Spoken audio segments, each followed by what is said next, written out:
Queridos hermanos y amigos, quien quiera que sea que alcance a escuchar esta grabación, quiero compartir con ustedes esta reflexión de la palabra del Señor. Y voy a leer del libro de Éxodo capítulo 1, del verso 9 al verso 14.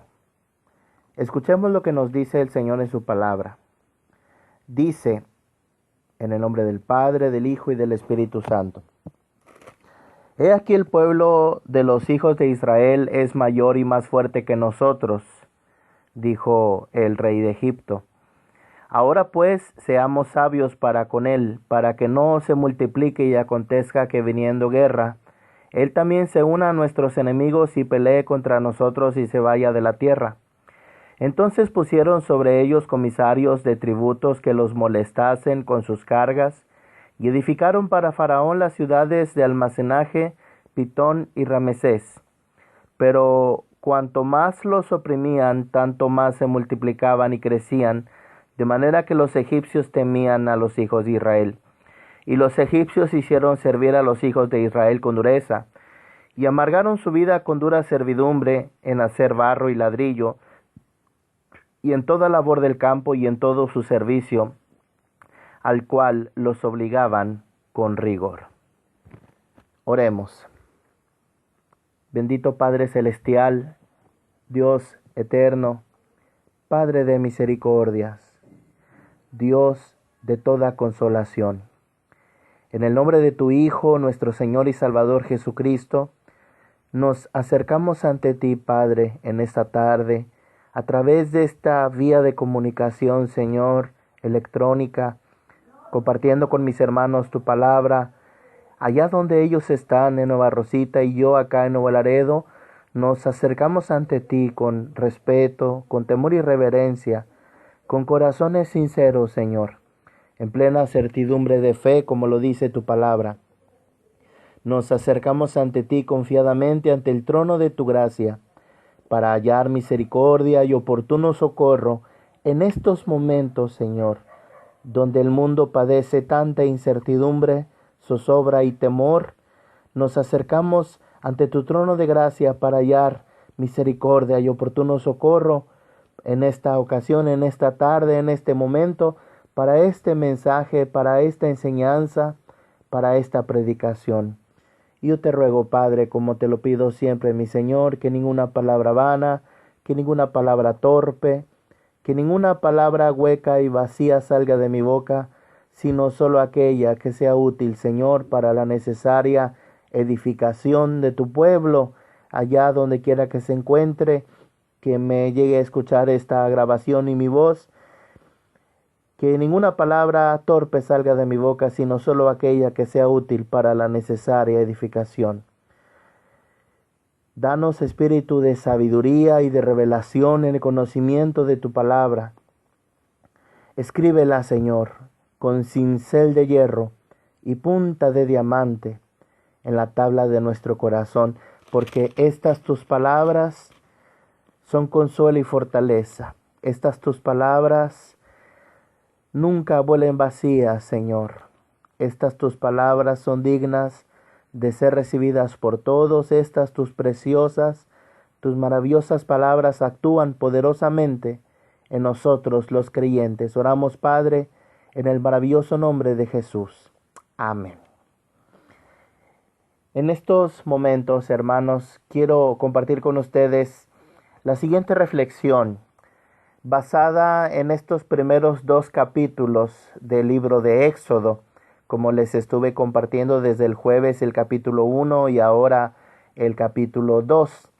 Debido a el peso de los archivos al compartirlos por el internet, no puedo extenderme tanto como yo quisiera o como acostumbro, así que trataré de hacer breve esta reflexión para que pueda salir por el WhatsApp.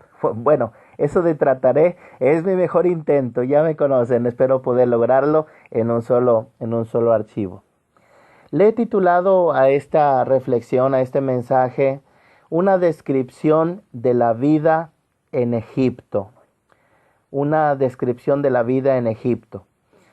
Estamos por acercarnos a la Semana Santa, a los momentos cúspides de la vida de nuestro Señor Jesucristo.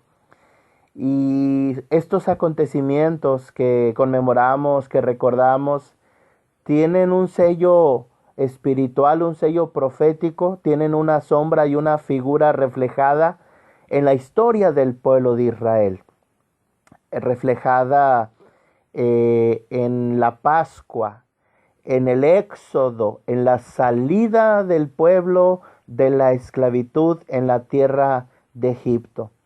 Y noten ustedes lo primero que comenzaremos a encontrar, una hermosa analogía, una bella comparación entre el pueblo de Dios en aquella época, que eran las 12 tribus de Israel, y el pueblo del Señor ahora, que somos nosotros, los cristianos, la iglesia del Señor comprada por su sangre en todo el mundo.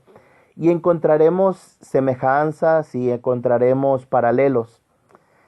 Dice aquí que Egipto, después de la muerte de José, es una figura de un mundo que yace bajo la maldad. Dice primera de Juan 5:19 que el mundo entero está bajo el maligno.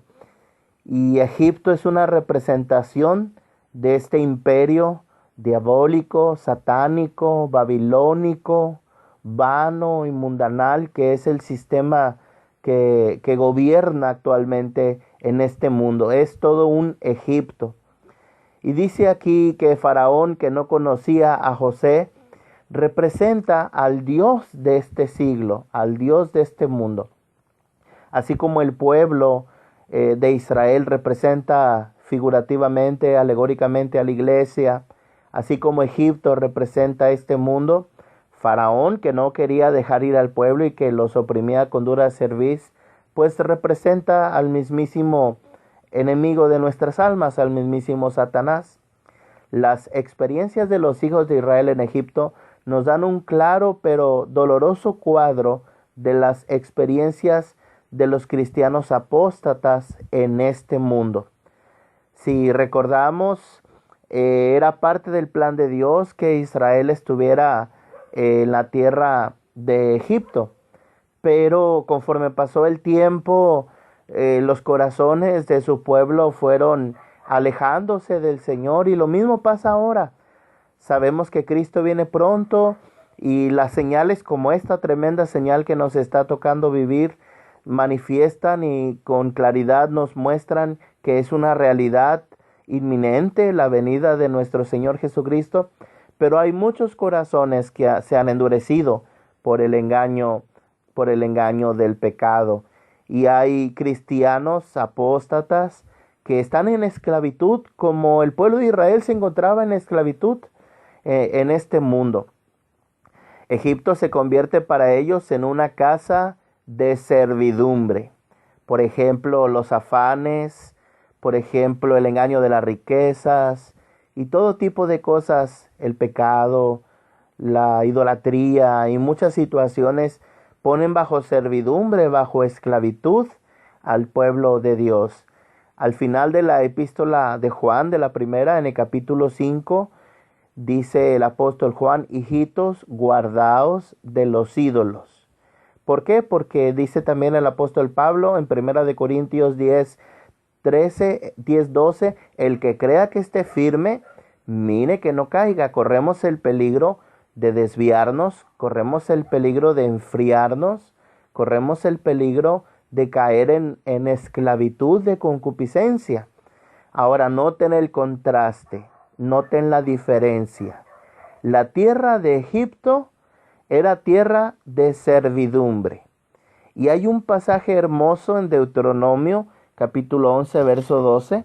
Así que si tienen su Biblia por ahí, acompáñenme a Deuteronomio, capítulo 11, versículo 12. Existe aquí un contraste entre la tierra de Egipto y la tierra de Canaán. Aquí en Deuteronomio, capítulo 11, versículo 12, encontraremos lo siguiente. Deuteronomio capítulo 11, versículo 12. Bueno, dice desde el 11, desde el 10. La tierra a la cual entras para tomarla no es como la tierra de Egipto, de donde has salido, donde sembrabas tu semilla y regabas con tu pie como huerto de hortaliza. La tierra en la cual pasáis para tomarla es tierra de montes y de vegas, que bebe las aguas de la lluvia del cielo, tierra de la cual Jehová tu Dios cuida. Noten ustedes, tierra que Jehová tu Dios cuida. Siempre están sobre ella los ojos de Jehová tu Dios, desde el principio del año hasta el fin. Cuando nosotros nos convertimos al Evangelio, dice Colosenses 1:13, hemos sido trasladados del reino de las tinieblas al reino de su amado Hijo. Hemos sido trasladados al reino de la luz, al reino de Cristo. Pedro lo dice de una forma hermosa.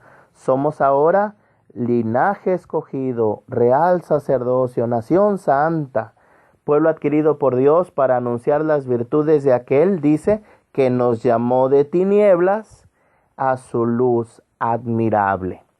Una es, pues, la tierra de esclavitud, la tierra de Egipto, el sistema de este mundo, pero otra es la tierra prometida, el reino de Dios, la tierra de Canaán.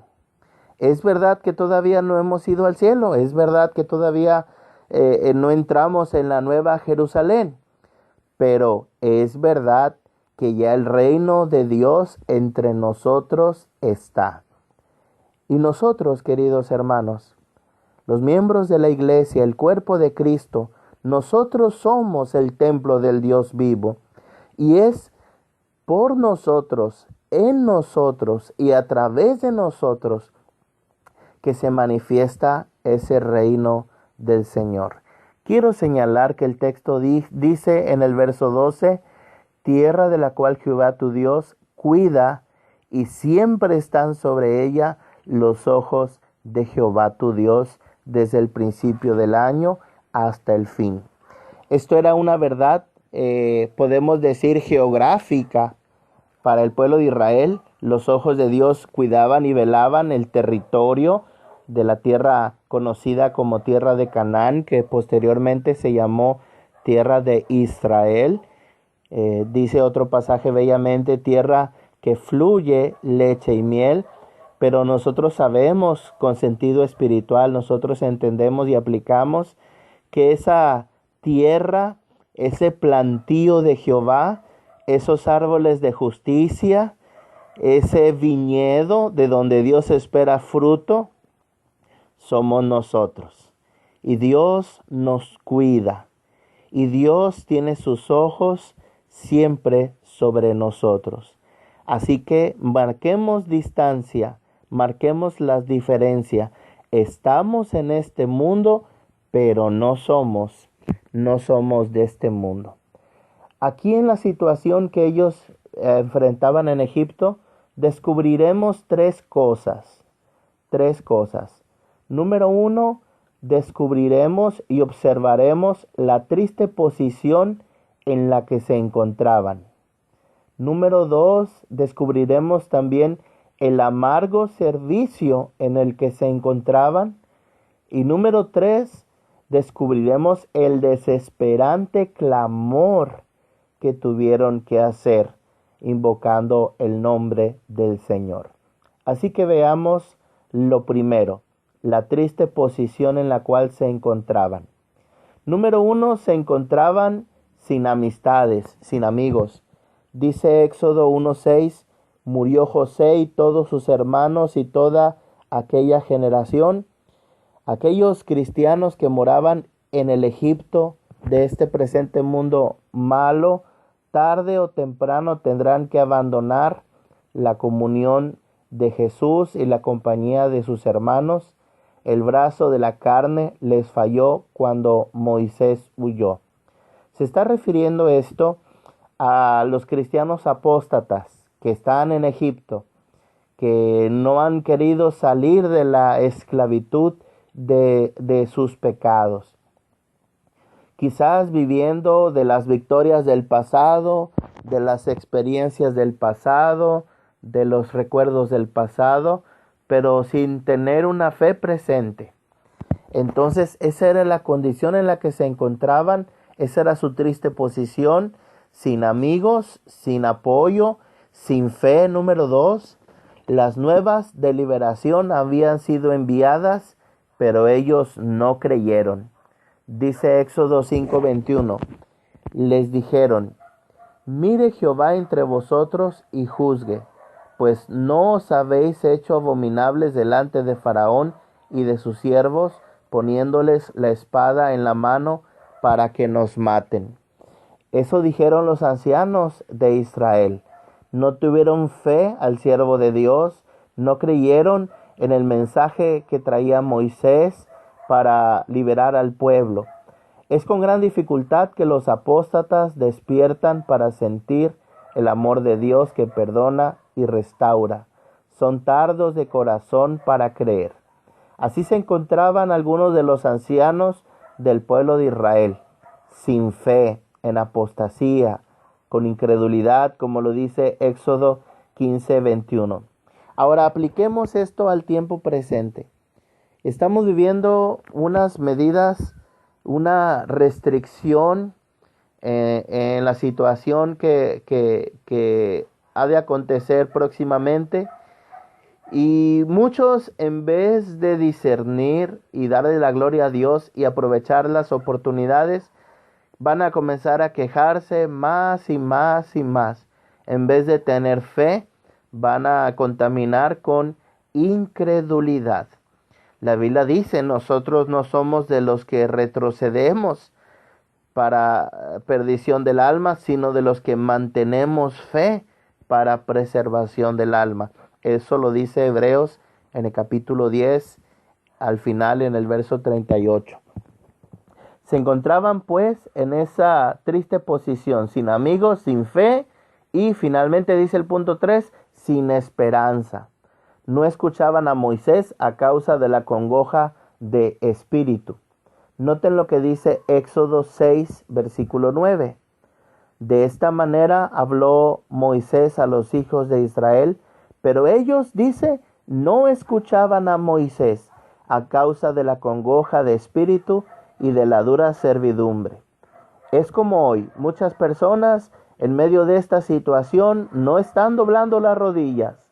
En medio de esta situación prefieren ver películas, prefieren oír música, prefieren hacer todo tipo de actividades para distraer su mente, pero no quieren escuchar al siervo de Dios, al mensajero de Dios, al profeta de Dios. No quieren escuchar a Moisés que habla a los hijos de Israel. A causa, dice el Éxodo 6:9, de la congoja de espíritu y de la dura servidumbre. ¿Cuán cierto es todo esto de los que están en el mundo sin Cristo? Dice Efesios capítulo 2, verso 12. En aquel tiempo estabais sin Cristo, alejados de la ciudadanía de Israel, ajenos a los pactos de la promesa, dice, sin esperanza y sin Dios en el mundo. Esa es la situación del hombre pecador, sin fe y sin esperanza. Sin fe están sin el amigo, sin él están sin esperanza, tan ocupados con las miserias de su condición que no quieren oír la voz de la misericordia de Dios en el Evangelio. Dice el apóstol Juan en el capítulo 3 de su Evangelio, esa es la condenación, que la luz vino al mundo, pero los hombres amaron más las tinieblas que la luz. Lo segundo que encontramos aquí es, después de su triste posición, su amargo servicio. Dice que sirvieron a un enemigo. Edificaron para Faraón, dice Éxodo 1:11. Entonces pusieron sobre ellos comisarios de tributos que los molestasen con sus cargas y edificaron para Faraón las ciudades de almacenaje, Pitón y Ramesés. Muchas veces cuando no hay fe, cuando no hay esperanza, cuando hay incredulidad, ¿cómo se puede servir a Dios? Al contrario, se termina sirviendo al enemigo de nuestra alma. Servían a uno que buscaba su destrucción. Todo su trabajo era para fortalecer las manos de su gran opresor, ayudando a los impíos. Esto es lo que podemos hacer mientras estamos fuera del reino del amado Hijo de Dios. Dice Mateo 12:30, el que no es conmigo, contra mí es, y el que conmigo no recoge, desparrama. Entonces tenemos que decidirnos, no podemos claudicar. En aquel pasaje de Primera de Reyes capítulo 18, el profeta Elías le dice al pueblo, ¿hasta cuándo claudicaréis entre dos pensamientos? Si Jehová es Dios, seguidle. Si Baal es Dios, seguidle. No podemos servir a dos señores. El que no es conmigo, dice el Señor, contra mí es, y el que conmigo no recoge, desparrama. No solo sirvieron con amargo servicio a un enemigo, sino que sirvieron con amargo servicio y con rigor.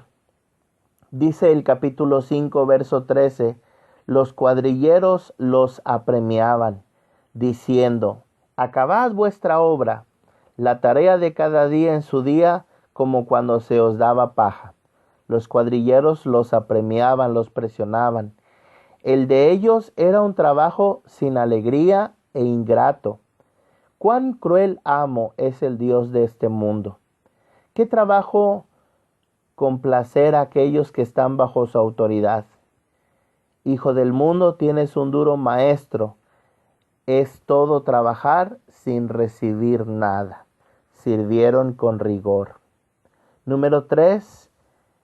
Ellos en su amargo servicio sirvieron en miseria. Sirvieron a un enemigo, sirvieron con rigor y sirvieron en miseria. Dice el 1:11. Entonces pusieron sobre ellos comisarios de tributos que los molestasen con sus cargas y edificaron para Faraón las ciudades de almacenaje, Pitón y Ramesés.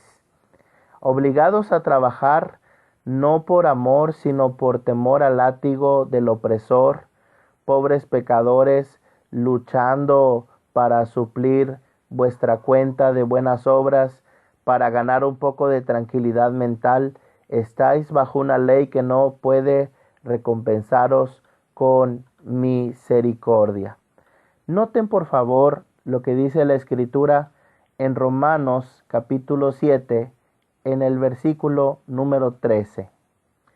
Dice, luego lo que es bueno vino a ser muerte para mí, en ninguna manera, sino que el pecado para mostrarse pecado produjo en mí la muerte por medio de lo que es bueno, a fin de que por el mandamiento el pecado llegase a ser sobremanera pecaminoso. De la misma forma, en el capítulo 7 también, pero en el verso 24, nos dice de la siguiente manera.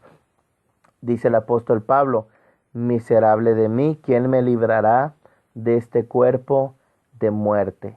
En este mundo, a través del pecado, condenados a la muerte, servimos en miseria a nuestro adversario. Y esa no es la voluntad de Dios. La voluntad de Dios es que salgamos de Egipto a celebrarle fiesta, a proclamar su grandeza, a ser verdaderamente libres, a comer del maná que cae del cielo y beber del agua de la roca, y a celebrar que Cristo, nuestra Pascua, ya fue sacrificada por nosotros. En tercer lugar, pues, no solo encontramos que ellos estaban en una triste posición, no solo encontramos que ellos tenían un amargo servicio, también encontramos que tuvieron un desesperante clamor. Ahí en medio de su opresión, de su amargo servicio, tuvieron que clamar a Dios. Dice, subió a Dios el clamor de ellos, Éxodo 2:22. Aconteció que después de muchos días murió el rey de Egipto, y los hijos de Israel gemían a causa de la servidumbre, y clamaron, y subió a Dios el clamor de ellos con motivo de su servidumbre.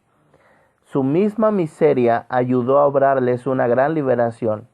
La gracia ha ganado una victoria cuando los esclavos del diablo se han dado cuenta de que no hay ayuda para ellos, sino solamente de Dios. Decía David en el Salmo 32, verso 3, mientras callé, se envejecieron mis huesos en mi gemir todo el día, porque de día y de noche se agravó sobre mí tu mano. Se volvió mi verdor en sequedades de verano. Mi pecado te declaré y no encubrí mi iniquidad. Dije, confesaré mis transgresiones a Jehová, y tú perdonaste la maldad de mi pecado. El desesperante clamor del pueblo era serio, y el desesperante clamor del pueblo fue oído. Dice Éxodo 2:24, y oyó Dios el gemido de ellos, y se acordó de su pacto con Abraham, Isaac y Jacob. Noten ustedes, oyó Dios el gemido de ellos. Dice la palabra que aún no está la palabra en nuestra boca y ya Dios la conoce toda, pero en ocasiones permite que estas cosas sucedan para humillarnos, para quebrantarnos y para que podamos llorar, clamar y gemir en su presencia y pedir a Él misericordias. El ojo y el oído de Dios son rápidos para ver y oír los movimientos de los corazones de los quebrantados. Él es fiel a su promesa. Dice en el Salmo 50, verso 15, invócame en el día de la angustia y te libraré. Noten qué promesa maravillosa. Invócame en el día de la angustia y te libraré y tú me honrarás. El padre vio al hijo pródigo que volvía cuando éste aún estaba lejos.